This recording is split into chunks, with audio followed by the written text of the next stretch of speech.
Y vamos a hablar de este informe y de esta metodología con el director del Instituto de Matemática Aplicada del Litoral, perteneciente al CONICET y a la UNL. Lo tenemos conectado a Hugo Aymar. Hugo, gracias por atendernos. Un placer saludarlo. Gracias, Juan, y a ustedes. No soy más el director del instituto, pero estoy ahí trabajando. Hay una directora nueva. Ah, bueno, pero fue muchos años usted director del instituto. Sí, lo fui muchos años, exacto. Hasta demasiados. Bueno, nunca es demasiado a veces, nunca es demasiado. Hugo, a ver, comentanos un poco. Nosotros hemos repasado varias veces el informe del doctor Kaufman y la verdad nos hemos sorprendido no solamente por la proyección en sí, sino yéndonos a informes anteriores, y lo decíamos al inicio del programa, con una comprobación empírica de que las proyecciones han sido muy exactas en muchos casos. Comentanos un poco cómo se logra esto, cuál es la metodología que se aplica.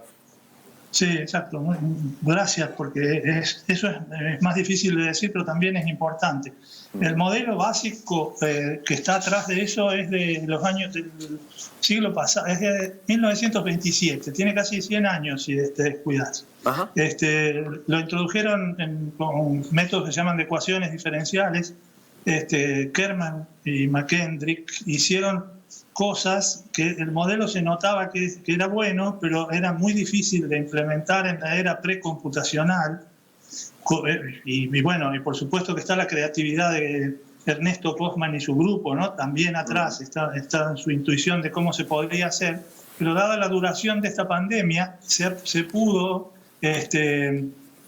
con datos preexistentes, ajustar bien con métodos de optimización los parámetros que hay adentro del modelo. Una cosa es que uno tenga un modelo y dice, la pandemia funciona así, a nivel teórico, puede ver cómo es la curva, puede predecir la existencia de un pico, etcétera, y todo ese tipo de cosas, pero el cálculo preciso de cuándo esas cosas van a ocurrir, cómo van a ser, dependen de haber detectado parámetros de la manera en que la pandemia se difunde en la sociedad. Y esos no se puede trasladar una pandemia en otra. Cada virus tiene su formato, su manera de actuar. Y que está acá se ha mostrado con la sociedad realmente muy cruel, muy rápido, muy fino, muy sensible, llega de maneras inesperadas. Hay un montón de gente que ya cada vez hay más gente que dice, si me preguntás, no sé cómo me contagié. Y es verdad, no es que uno sepa que estuvo expuesto y se da cuenta, como a veces hasta con las gripes clásicas, uno se da cuenta que preparó el organismo para eso porque decía,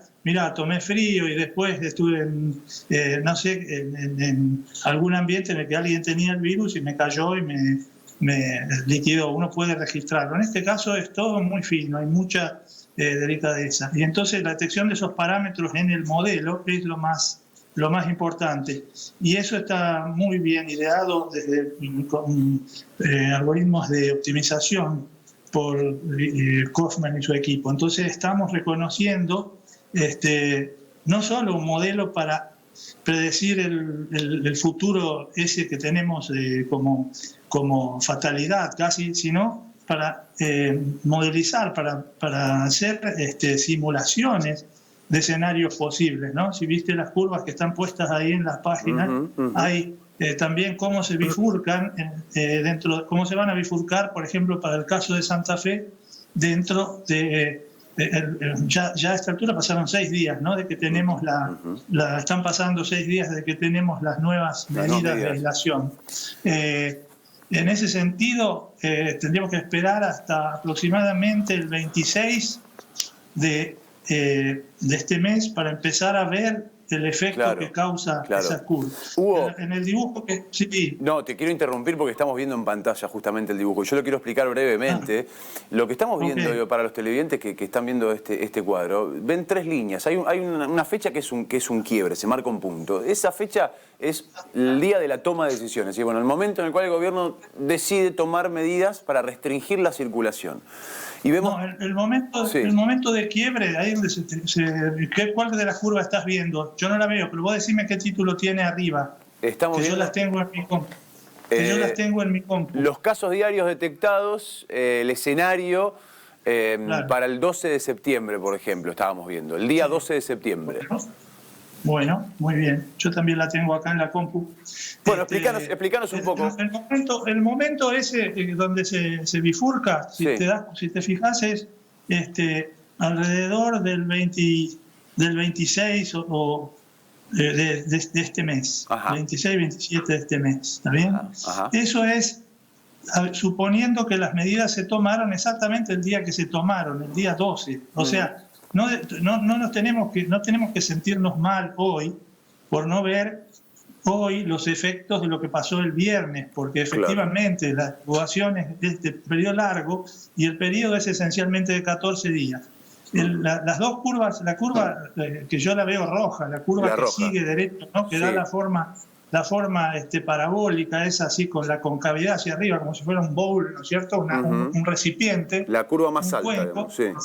Esa es la altísima que seguiría el modelo, más o menos en promedio, sin tomar ninguna medida de restricción.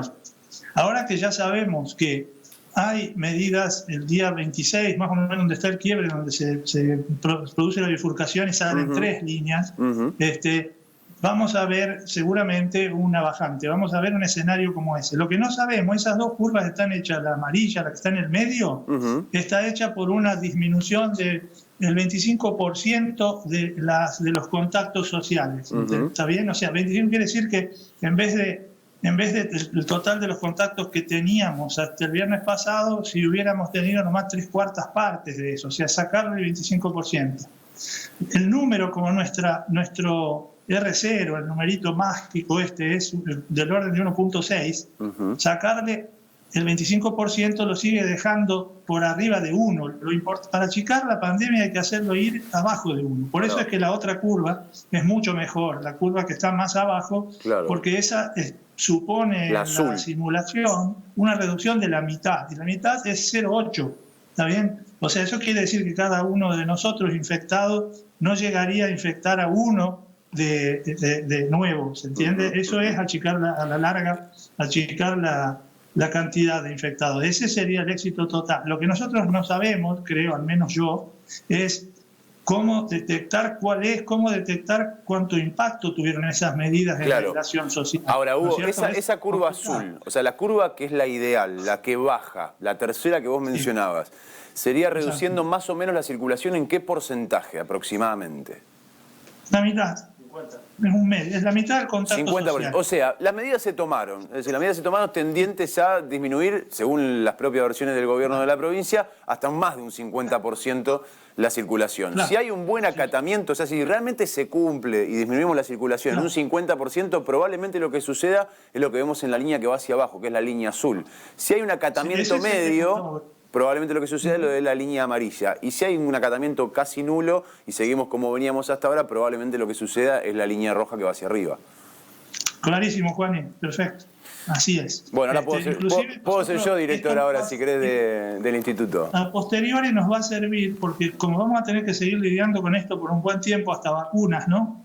No solo hasta vacunas, sino que hasta que estemos más o menos todos vacunados, cuando ya empecemos a ver que podemos olvidarnos de este asunto, que vamos a tener otra vez muchos escenarios. En particular nos vamos a dar cuenta después con el comportamiento real que tenga la curva de datos, cómo impactó, cuál es el porcentaje de reducción. Nos vamos a dar cuenta dónde cae la curva esa. ¿Cae más cerca de la roja, más cerca de la amarilla, más cerca de la lila? Entonces, eso nos va a decir, mire, la sociedad santafesina se está cuidando bastante y eso es bueno, eso es importante. Por otro lado, hay datos interesantes en la ciudad que son distintos de varios otros lugares, como el promedio de edad. Da la impresión de que la gente de mayor edad se cuida más, ¿no? Porque a la vez que tenemos menos muertes porcentualmente, tenemos menos gente grande en situación de infección, lo cual pareciera que hay un cuidado especial y que me parece bueno. Los casos nuevos siguen estando en la línea, los casos nuevos diarios, la curva que están viendo ahí, si todavía la tenés, que ayer fueron 90, ¿cierto? O sea, seguimos dándole vuelta alrededor de 100, no hay una mejora notable todavía, ¿cierto? Hay que esperar a ver qué pasa en estos próximos 15 días. El caso total de detectados, ¿no es cierto? Claro. Los totales detectados por día, eso es muchísimo. Ayer aparentemente, según lo leí, no hubo muertes en la ciudad de Santa Fe, pero el sur está complicado, ya hubo una muerte esperanza, me parece, Sí. y hay como complicaciones. Por otro lado, los servicios de salud, las muertes se registran por el domicilio del fallecido. Claro. Con lo cual, alguno de ellos puede haberse producido también en algún tratamiento, después de algún tratamiento en el hospital de Santa Fe. Hay que cuidar eso fuertemente, cuidar la UTI. Sí. Te consulta mi compañero Héctor Galeano.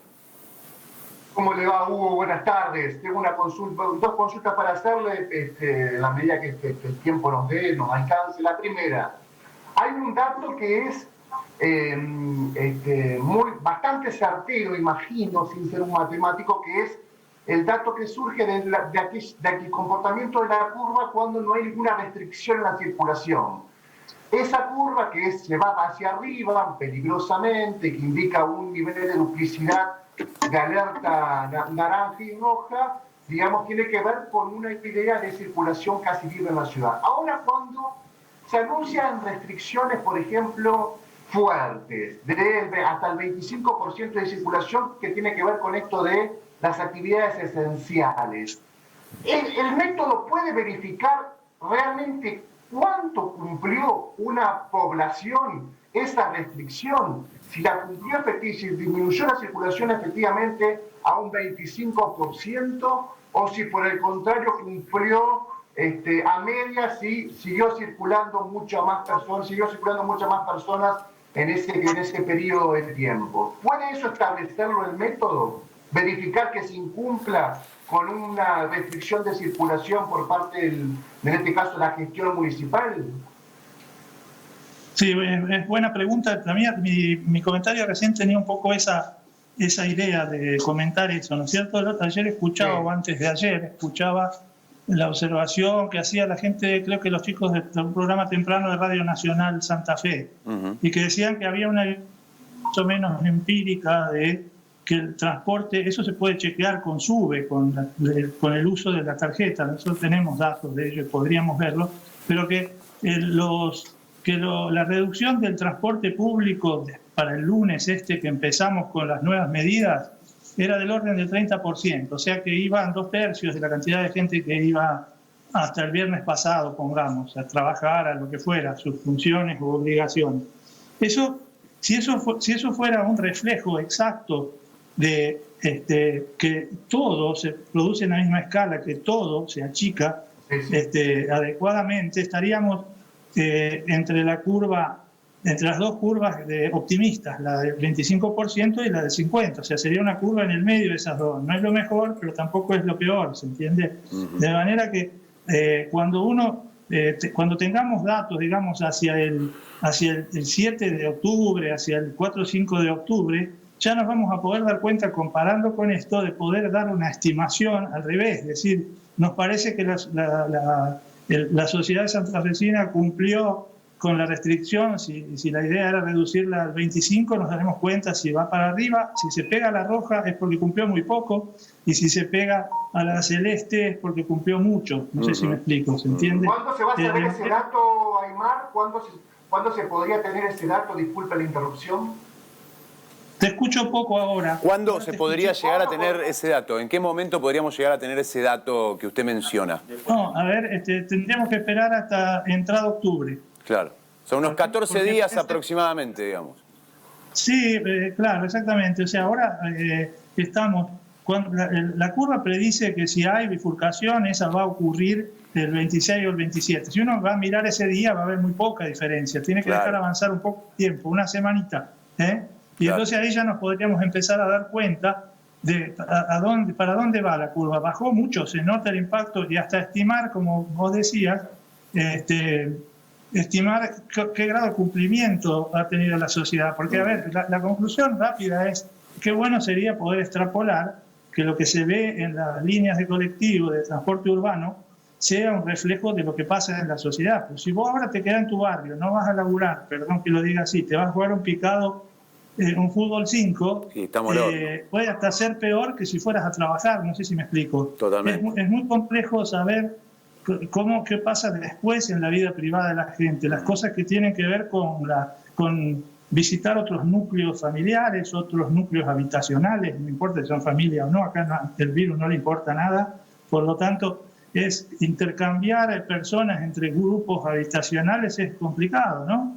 Nosotros ya teníamos, había algunos ejemplos que pasaron en los primeros tiempos en AMBA, uno fue de Cava, que era la Villa 31, y otro era, que son comunidades enormes, ¿no? De mucha gente, muy concentrada, con muchas condiciones adversas de vivienda, en lo que la aislación del barrio, no se podía hacer una aislación individual, pero una aislación del barrio mejoraba las condiciones. Y después hubo otros barrios de ciudades, de distritos de AMBA, ¿no? de partidos bonaerenses, donde pasó lo mismo. La cuestión de la aislación es muy importante. Yo lo decía el otro día en la radio, creo, que si uno hace un fútbol 5 y vamos 10 a jugar y hay uno que está contagiado, de repente está exponiendo a 50, ¿no? Más o menos, porque supongamos que va y vive con 4 o 5, ese tipo de multiplicaciones, por más que después haya otro que se lo tome muy a pecho, no se promedian. Una irresponsabilidad hace un desastre, ¿no es cierto? ¿Se entiende? No es que con que el 50% que seamos responsables ya basta y no, es mucho más grande ese número, porque la pandemia se encarga de hacer el desastre correspondiente, ¿no es cierto?